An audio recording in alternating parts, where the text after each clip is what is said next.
Bonjour à toutes, alors on est au Kever Benyamin. Merci Carole de nous avoir invités ici à parler et à se renforcer pour le mois de Shvat. Ce beau mois, c'est le mois du renouveau, c'est le mois de la... Il y a une grande force de renouveau dans ce mois de Shvat au niveau du corps et de l'esprit. C'est ce que nos Chachamim nous disent. On commence on l'a pas encore senti parce qu'on est encore Erev Rosh Chodesh. Donc ce soir, on va le sentir un peu plus et demain, on va avoir l'énergie qui va nous permettre de se renouveler. Alors, il faut d'abord savoir que Shvat, c'est les Otziot, c'est les lettres de Shenishma, Besorot, Tovot. C'est le mois des bénédictions. Donc là, maintenant, on est en train de... Il pleut, c'est un mois normalement où il pleut, mais en Israël, il fait très beau. C'est un mois où il pleut et on a la bracha, si tu veux, c'est l'abondance, d'où le signe Verseau, c'est le signe de l'eau. Parce qu'il y a beaucoup de brachot dans ce mois-là. Donc pour nous les femmes par excellence, nous qui aimons le ridouche, le renouveau, c'est le mois du renouveau. Et c'est notre mois, comme tous les Rosh Chodesh, c'est à nous. Hachem nous a donné ça comme fête aux femmes. Eh bien, mais le mois de Shvat, en particulier, il a double énergie, non seulement Rosh Chodesh, mais en plus Shvat de renouveau et pour les femmes. Les femmes, on aime les Itradesh. C'est ça qu'on aime acheter des habits, on aime acheter des choses. On aime les renouveaux, on aime que ça se renouvelle. Et c'est exactement comme ça que Dieu a fait son monde, puisque on nous dit Hachem Echadesh Kol Yom Tamid Maaseh Bereshit. Chaque seconde, Hachem recrée le monde à nouveau. Nous, on n'a pas l'impression. On a l'impression de vivre dans un truc normal.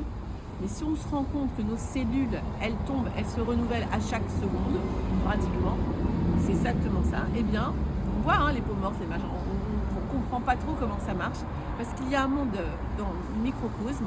Le microcosme, c'est donc l'étude de l'infiniment petit, et Hachem est bien sûr partout, dans le macrocosme, comme dans ce qui est extrêmement grand, dans l'univers, et dans le microcosme, c'est infiniment petit, sa vie exactement comme ce que tu vois à l'extérieur. Il y a donc les éléments qui sont dans la matière, on va voir ça. Et il y a aussi toi qui es un microcosme dans l'univers, toi, nous, petites âmes, petites fourmis, on va dire comme ça. Mais malgré tout, nous sommes en nous un monde entier. Et je veux lire déjà quelque chose pour se rendre compte de qui l'on est par rapport au mois de Shvat. D'une femme qui n'est pas juive, mais qui aurait très bien pu être juive, nous écrire ce texte-là, donc je ne veux pas prendre ça pour moi, parce que c'est pas à moi, mais bien que j'ai dit déjà des choses comme ça, puisque la Torah nous en parle. Ce que j'ai dit moi, c'est juste Torah, je fais que répéter, comme un perroquet, tout ce que nos maîtres nous disent. Nos maîtres nous disent ça, cette femme avait particulièrement, elle a sûrement quelque chose de branché, de connecté avec elle-même, en tout cas avec le divin. Te rends-tu compte de ce que tu fais, de ta manière de penser, de vivre? Est-ce que tu te rends compte que ça peut aider à construire le monde ou aider à détruire le monde? Cesse d'être attiré par les tourbillons du chaos et de la confusion, de la destruction et de la dévastation. Et commence dès maintenant à te concentrer sur la merveille et la beauté du monde autour de toi. Remercie pour tout. Bénis toutes les âmes que tu rencontres. Refuse de voir le pire en chacun, dans les choses ou dans les conditions extérieures, et recherche toujours le meilleur. Ce n'est pas comme une autruche qui refuse de voir les réalités de ce monde en cachant sa tête dans le sable, c'est simplement chercher le meilleur en tout et en tout le monde et te concentrer dessus. Tu es un petit monde, ce que je disais juste avant, tu es un petit monde, toi. Haolam Nivra et la Rak Bishvili Adi Hashem. Tu es un petit monde à l'intérieur de toi. Quand il y aura la paix, l'harmonie, l'amour en compréhension, tout d'abord au fond de ton petit monde, cela se reflètera dans le monde extérieur tout autour de toi.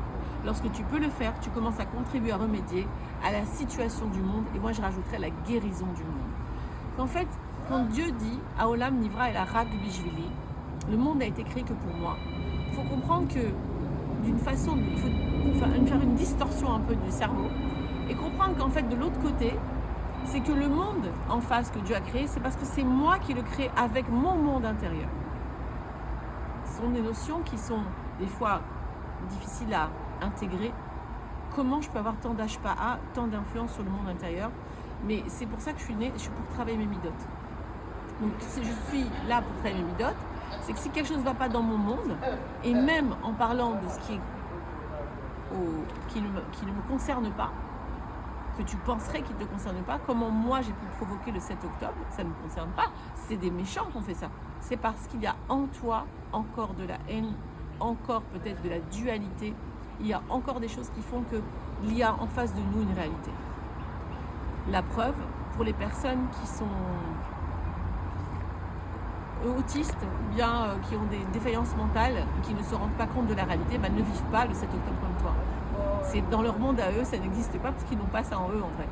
Donc nous avons ça en nous et donc nous pouvons le voir, ça se reflète autour de nous. Donc si tu vois de la joie, de la paix autour de toi aussi, c'est que ça se reflète. Donc on a tous bien sûr de tout, on n'est pas fait que de joie et que de malheureusement on a aussi des choses encore à travailler, on n'est pas des anges et ma chère n'est pas encore venue. Mais Bezrat Hashem, donc ce mois de Shvat nous propose de se renouveler son petit monde intérieur. D'ailleurs, il y a deux façons de se renouveler, nous dit la Torah. Comment ? Une à l'égyptienne, donc avec l'extérieur, quand j'aurai une autre maison, quand j'aurai une autre santé, même une autre situation de vie, eh bien je serai heureuse. Ou bien tu peux te renouveler de l'intérieur. Et c'est exactement ce que propose le mois de Shvat. C'est ce renouveau que tu auras la capacité et l'énergie puissante de faire dès ce soir Rosh Chodesh. Alors le Rav Pinto chez Rié nous a parlé aussi beaucoup de la réparation donc de l'âme, mais pas à travers la nourriture pour le mois de Shvat. Bien sûr qu'on parle beaucoup des pérotes, parce qu'il va y avoir tout Shvat, qui est la fête donc des Ilanot, à Chag Ilanot. Mais on va en parler un petit peu. Mais aussi de faire le tikkun de la nourriture. Et ça, on se demande, mais attends, quoi ça nous concerne ? On mange kasher, on fait la bracha quand même avant de manger. Et il a raconté d'où ça venait, de quel endroit ça venait.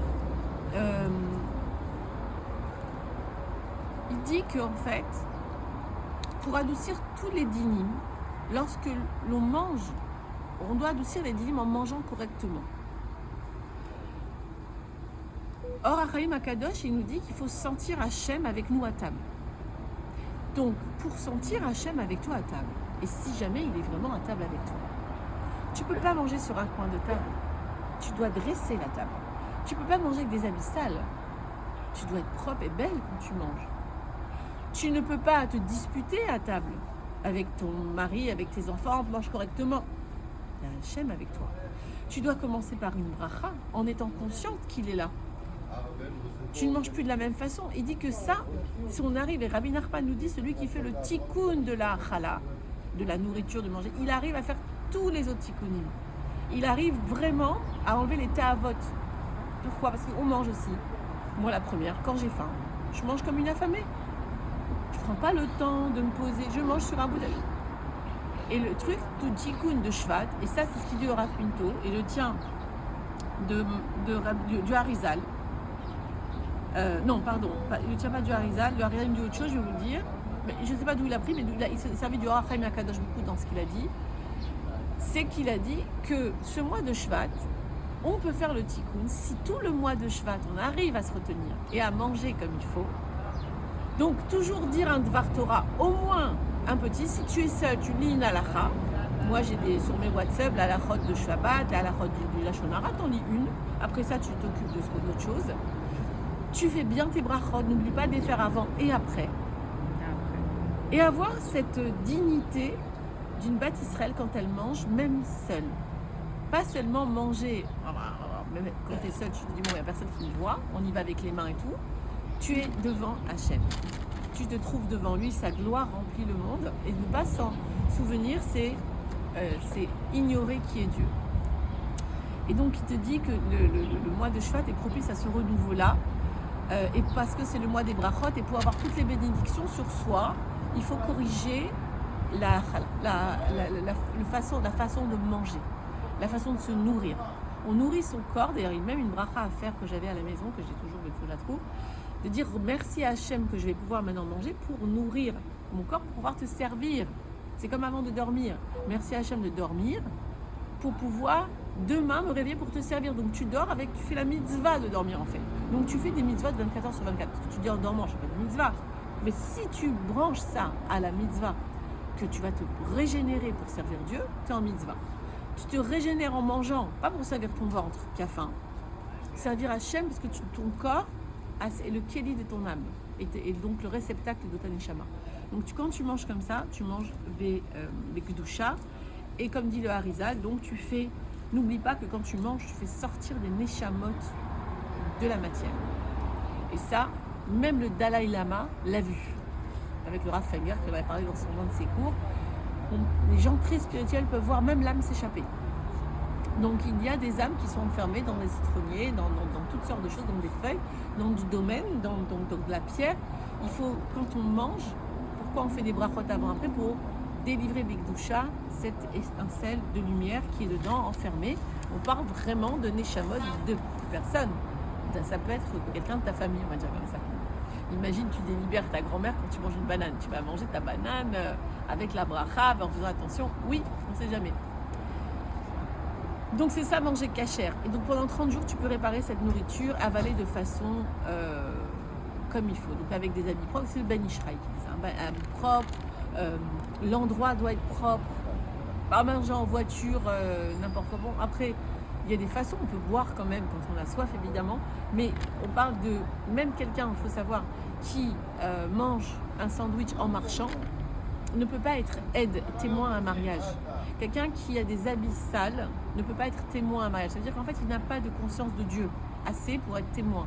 Donc, il faut faire attention quand on mange et savoir que Dieu est devant nous aussi. C'est la réparation de Shvat. Donc,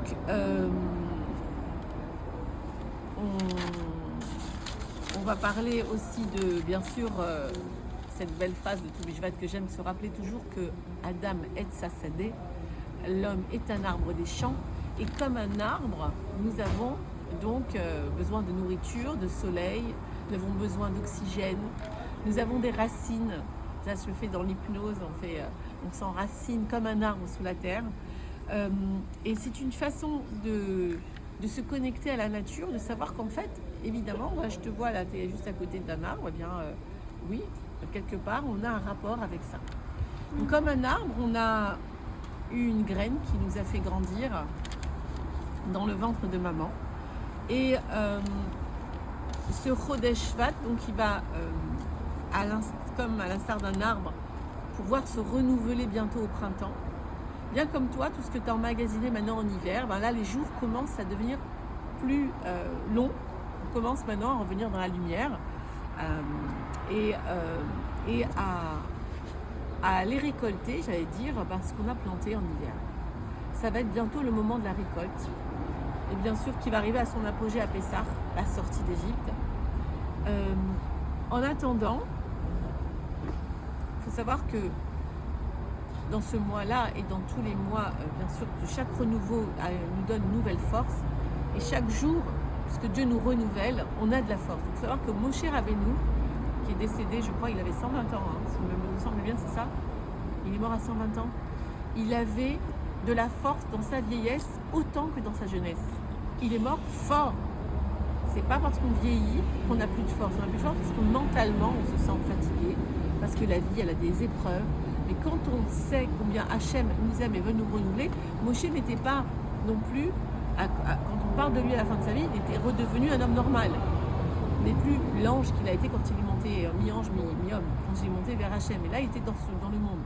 Et dans la paracha, là où il dit ses adieux, je crois que c'est à Zénou, on ne le voit pas comme un homme sans force, alors qu'il est déjà très âgé et qu'il va bientôt mourir. Il avait donc de l'énergie à la fin de sa vie. Voilà, un petit peu comme, tu vois, un homme c'est comme un arbre c'est robuste, ça casse pas à chaque épreuve. Il y a des tempêtes, c'est pas pour ça qu'un arbre va se casser. Au contraire, on parle du roseau beaucoup parce que le roseau il plie avec la tempête Bichlal. Il faut être flexible avec les aléas de la vie. Donc oui, un homme ressemble aussi à un roseau. Il faut savoir qu'un roseau, avant de sortir de terre, met des années. Et c'est un petit peu ça ce qu'on nous demande en tant qu'être humain. Il faut comprendre que les graines que l'on prend quand on est petit, ou bien que l'on n'a pas pris petit mais qu'on prend plus tard, là maintenant à nos âges, ces graines-là qu'on a plantées déjà en nous, elles mettent du temps à sortir de la terre.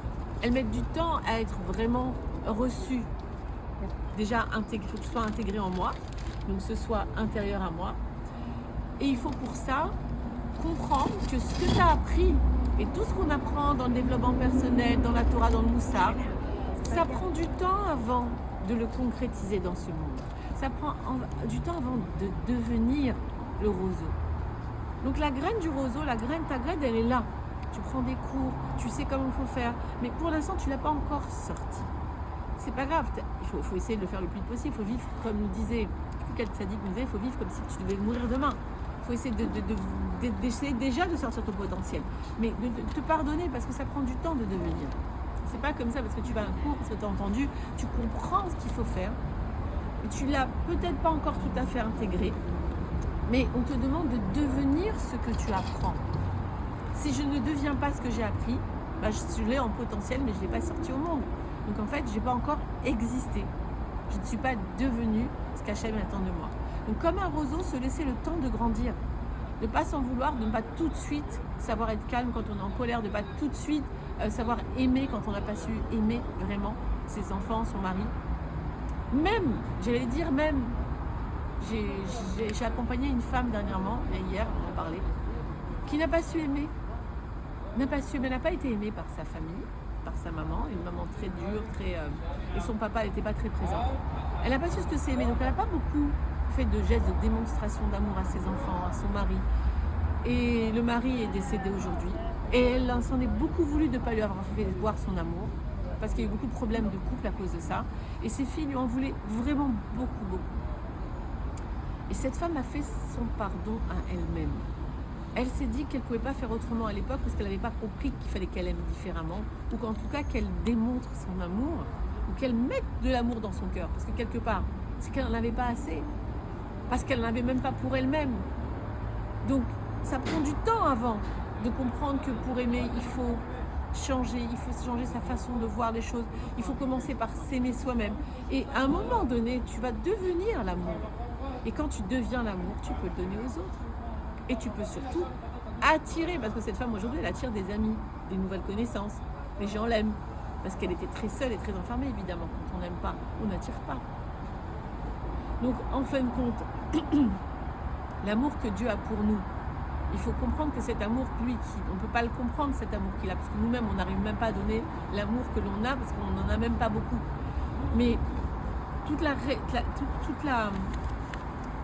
guérison du monde, Mashiach viendra grâce à l'amour gratuit. C'est cet amour qu'il faut travailler chaque jour, les filles.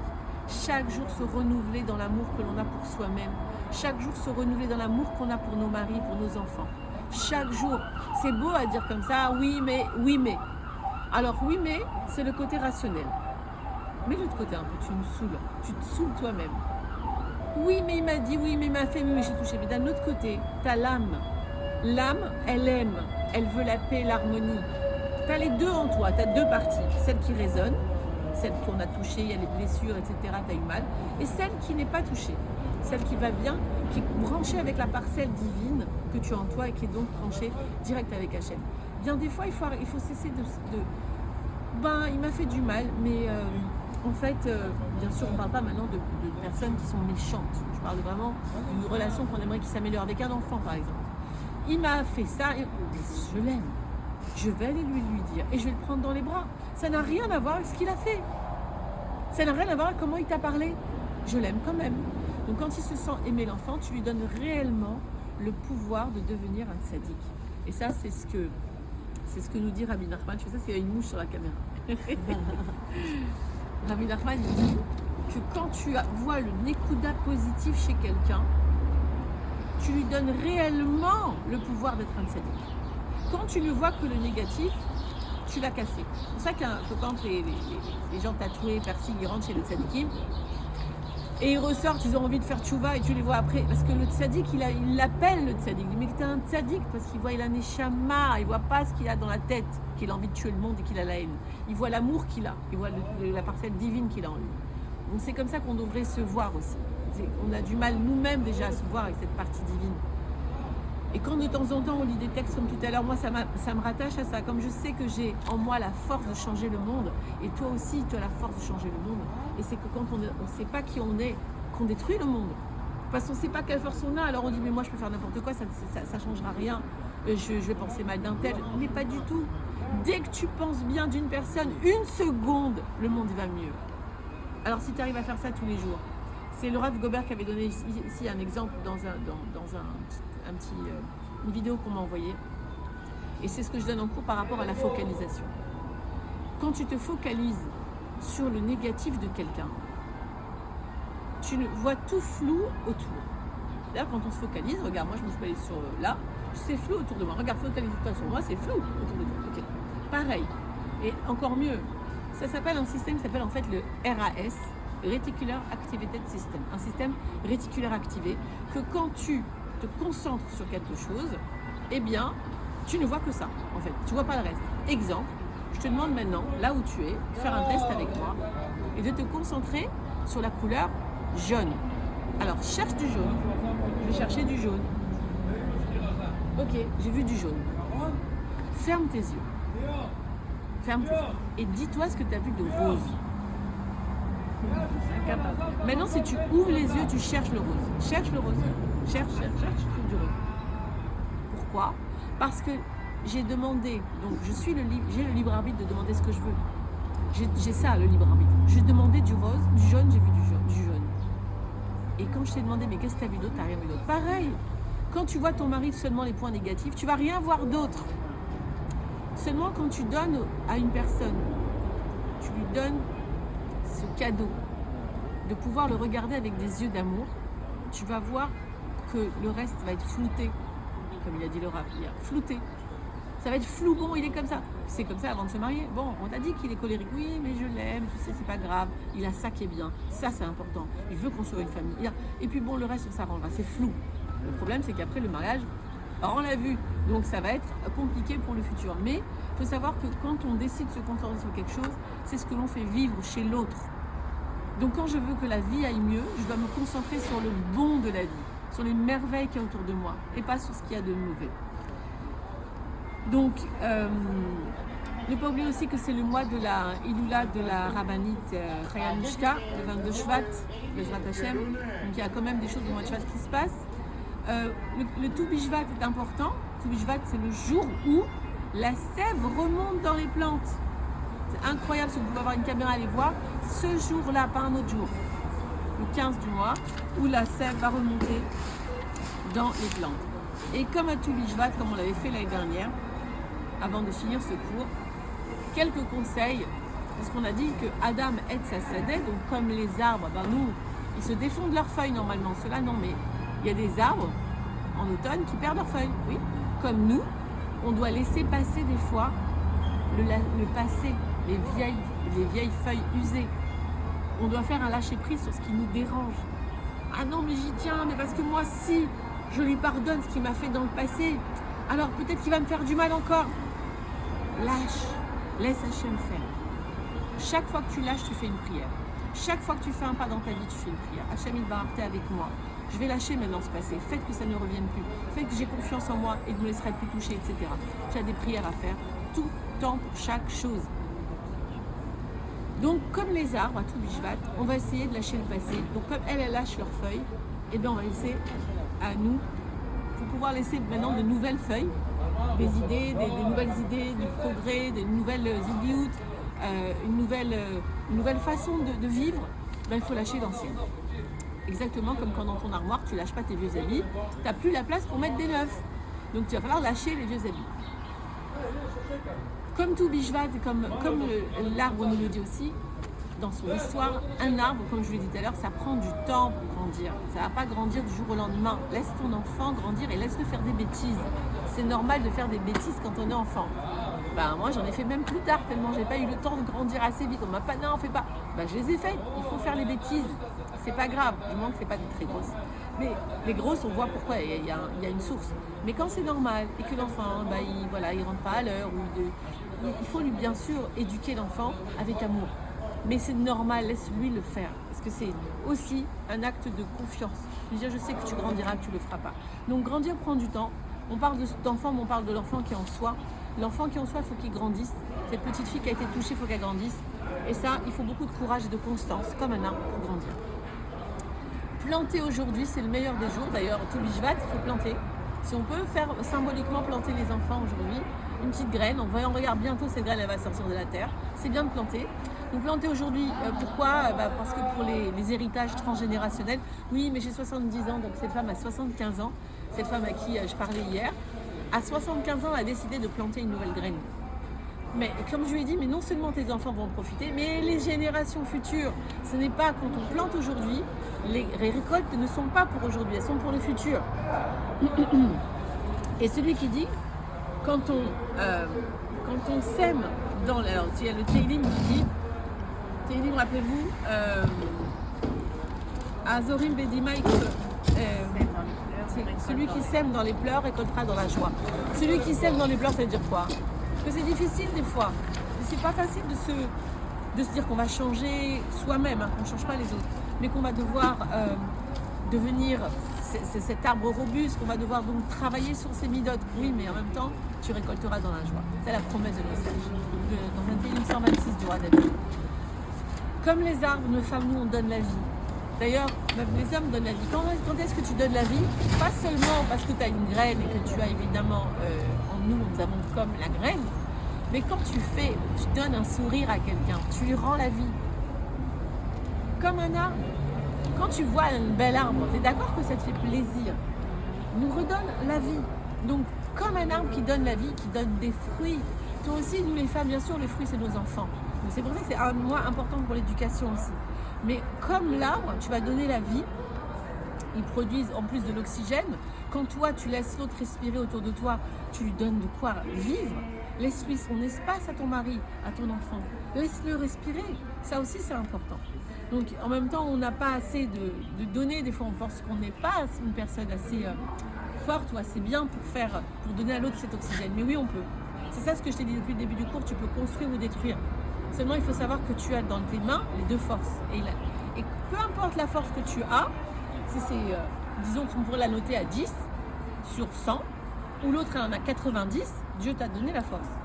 Donc l'énergie. L'énergie, tu n'en as peut-être pas beaucoup, c'est Dieu qui te l'a donné. Mais avec le peu d'énergie que tu as, tu iras au maximum de ce que tu peux. C'est ça sur quoi tu auras des comptes à rendre. Pas maintenant de ressembler à ta voisine qui peut faire 100 fois plus que toi, mais que l'énergie que Dieu t'a donnée, comment tu as donné l'oxygène et la place à tes enfants, comment tu les as fait vivre. Parce que de leur donner la vie, tu l'as fait, bon, ils sont vivants, mais si tu les étouffes avec tes colères, tes angoisses, tes stress, ça ne sert à rien. Je veux dire, il valait mieux peut-être pas qu'ils soient nés, c'est ce qu'ils vont se dire des fois.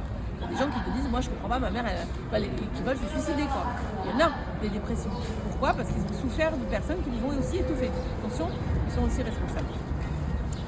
Donc on peut aussi donner la vie en enseignant aux autres. Tu donnes la vie, en fait, tu leur donnes de quoi respirer. Et aussi, nous, on peut prendre des autres en apprenant, en s'inspirant de l'autre. Voilà. Pensez aussi à l'obscurité. Pourquoi? L'obscurité, c'est une façon de pouvoir développer le positif. Rappelez-vous comment on développait les photos avant, dans le noir. Comment on pousse une graine? Dans le noir, dans la terre froide, noire. Et qu'est-ce qui va se passer? C'est là-bas que ça se passe. C'est dans l'épreuve, en fait, dans l'obscurité, que tu vas faire tes preuves. Donc dans le noir, comme la plante et comme la graine, tu vas devoir, à un moment donné, sortir à la lumière. Ce n'est pas fait, Dieu ne nous envoie pas les épreuves pour rester. Il nous envoie les épreuves vraiment, Livriou, Taïch, c'est vrai, pour s'en sortir. Donc tu vas pouvoir sortir de là quand tu vas comprendre que l'obscurité est nécessaire. On ne l'aime pas, mais elle est nécessaire parce que Dieu a créé d'abord l'obscurité et ensuite la lumière. C'est comme ça que ça marche. Donc c'est normal que tu sois dans une période de galère, comme tout le monde, à certains niveaux, comme des fois à tous les niveaux, parce que bientôt, il va y avoir une grande lumière. Évidemment, Kashia et Mimbar, on voit bientôt la lumière. Il faut être prête. Pour ça, il faut avoir un Kéli. Il faut avoir un Kéli. Ceux qui n'ont pas la Kéli pour recevoir la lumière, ils vont dire, mais attends, où est les Mashiach? Mais en fait, il faut comprendre que il faut te préparer à ça. Il va y avoir une grande lumière. Pour ça, il faut être à l'aise avec l'obscurité. Il faut être à l'aise avec ça. C'est pas qu'il faut se compléter dans ça, mais il faut comprendre que tu as besoin de ça parce que bientôt, ça va être une étape différente, un peu comme un arbre qui se développe uniquement que sous la terre. C'est comme ça. Viser le ciel, c'est le conseil aussi de l'arbre. L'arbre, il pousse tout droit. En général, quand j'ai connu un arbre poussé un peu comme ça, mais en fait, le but, c'est qu'il est tiré par la lumière. Viser la lune, ça ne me fait pas peur, c'est vrai, même si jeune.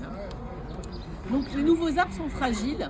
Ils ne montent pas très haut, mais ils visent quand même le haut. C'est viser l'excellence, viser le plus haut possible. Sachez qu'en même temps, bien sûr que quand on vise l'excellence, c'est qu'Akadosh Baruch Hu, il est dans l'excellence. Donc c'est lui qu'il faut viser en fait. C'est lui, c'est son Ratson. C'est le Ratson d'Hachem de t'amener le plus haut possible. C'est que toi qui te mets du tsel. Comme nous dit Rabbi Nachman dans une de ses Torahs, j'ai oublié laquelle, l'homme se fait de l'ombre à lui-même. Hachem t'envoie une shefa sans arrêt pour que tu grandisses et que tu prennes cette lumière. Et nous sabotons par notre orgueil en fait. Bon, après, c'est compliqué d'expliquer l'orgueil. Venez au cours de l'énéagramme, par exemple, que je fais en ce moment. On parle beaucoup aussi de l'ego, parce que c'est l'ego qui nous dirige, malheureusement. Mais ça devrait être l'ego, on se situe dans les pensées, comme on a dit tout à l'heure. La Neshama, c'est un autre message. C'est celui qui n'est pas tenu aux lois de Yetzer Hara. Donc, vous comprenez qu'on a les deux forces en nous. Et aussi, la parole. Un arbre a besoin d'énergie positive, donc on est un peu comme un arbre. On est fait à 70% d'eau, donc l'arbre a besoin d'eau. Et cette eau, quand on y met des mauvaises paroles, des mauvaises même énergies dans l'eau, c'est-à-dire même si tu bois un verre d'eau, mais tu penses mal de quelque chose, ne bois pas. Ne bois pas. C'est pour ça qu'on fait, nous, la bracha avant. Parce que quand on pense à la bracha, sauf quand on ne pense pas à la bracha, mais quand on pense avant, on pense à Dieu. On pense à grâce à lui, il a créé le monde avec sa parole. Midvaro, donc avec sa parole. Donc déjà, tu ne penses pas à quelque chose de négatif. Tu ne peux pas penser à deux choses en même temps, on dit Rabbi Nachman. Donc comme on a dit que c'est le tikkun de la achila, il faut faire attention de comment on fait les brachot. D'ailleurs, comme ça, cette eau que tu bois, qui va donc être partie inhérente de toi, va faire que tu puisses te développer bien. Fais l'expérience avec l'eau, quand tu parles mal à un verre d'eau et quand tu parles bien à un verre d'eau, il s'appelle, j'ai noté son nom ici, c'est un japonais qui a fait l'expérience, il s'appelle Dr Masadou Emoto, on le salue au passage, oui, c'est un docteur qui nous a fait la preuve qu'en fait, dans les cristaux de l'eau, il y a, qui sont vus par un microscope, quand on dit dans ces cristaux, donc dans de l'eau, des mauvaises paroles, les cristaux sortent vraiment moches, mais vraiment moches, c'est-à-dire des formes horribles. Et quand on dit des beaux mots, les cristaux sortent comme le joyau d'une couronne. Je suis faite d'eau, je dois bien me parler, je dois bien penser. Parce que la pensée ou la parole, d'ailleurs, si pas seulement la parole, s'il avait fait l'expérience avec la pensée, ça marche autant, nous dit le Zohar HaKadosh. Donc en fait, l'eau est partout. Donc là, on est en train de donner de la vie à ces plantes autour de nous, malgré tout, dans l'énergie positive qu'on est en train de leur donner, à ces belles plantes que vous êtes ici. Et qu'on se souhaite pour le mois de Shvat, Besorot, c'est donc chez Nishma, Besorot Tovot, qu'on entende des bonnes nouvelles de nos otages, Bezrat Hashem, qu'ils soient tous libérés, tous vivants et en bonne santé de leur morale, de leur mental et de leur corps, que tous les malades guérissent, que toutes les familles se réunissent, que tous les célibataires trouvent leur conjoint et tous les malades guérissent, en particulier Michael Ben Frida, David Raphaël Ben Rivka, Rina Bracha Ren Bat Esther, Ishaya Avram Ben Rivka, et puis tous les malades parmi tout l'âme Israël, si vous avez d'autres personnes à dire. Et la protection de ce soldats, et bien sûr les bonnes Nishmat, Nathalie, Kamra Chaya, Bat Daniel Saada. Attends, moi j'ai Refouché Lema, les Mendel, Shimon, Menachem, Ben Myriam, Mariel, Annie Chana Sela Nejma, Bat Lucienne, Myriam, Ruth Yakot, Bat Aïcha et Batsheva, Bat Ruth Yakot. Amen. On entend des bonnes nouvelles. Allez, merci.